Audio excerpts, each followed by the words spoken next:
خۆشحالیش کردووە ئەتوانی خانی زیاد بەلای خۆیان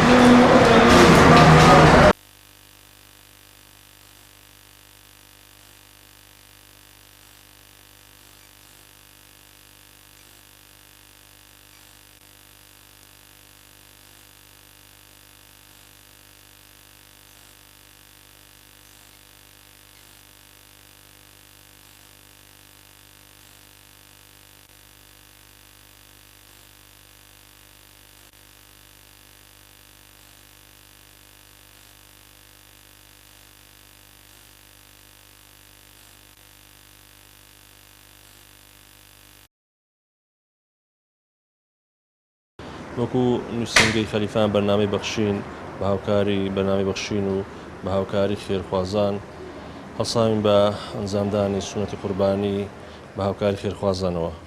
لێرەوە دەستخۆشی لە بەرنامەی بەخشینەکەین، دەستخۆشی لە خێرخوازانەکەین کە ئەم ساڵی هاوکارمان بوون وەکو ساڵانی ڕابردوو بۆ ئەنجامدانی ئەم سونەتە بۆ ئەوەی لە سنوورەکەمان فەقیر و هەژارەکان بەسەریان کەین و خزمەتیان کەین بەم پرۆژەیە. لێوەرسان لە سنوورەکەمان بە سەرژمێری خەلکی فەقیر و هەژار بۆی بتوانین خزمەتیان کەین. ئێستاوەشەوە لە گربران دامانجی کەناڵی ئاسمانی پێیام دەستخۆشیان لێ یەکەین خوا پاداشتیان داتەوە کە لەم جێژنە قوربانە مادی بوونە لە گربران لۆی خزمەتی ئەم دەڤەرە بکەن. دەستخۆشیان لێکەین خوا گەورە پاداشتیان داتەوە بە تایبەتیش دەستخۆشی لە خێرخوازانەکەین. خێرخوازان هەردەم بەردەوام بووینە لە پرۆژەکانیان لە خێرەکانیان خوای گەورە سەرکەوتویان کە خوای گەورە زیاتر و زیاتر یارمەتیان دەلۆی بتوانن لە پرۆژە خێرخوازیەکان بەردەوام ئینشاءالله.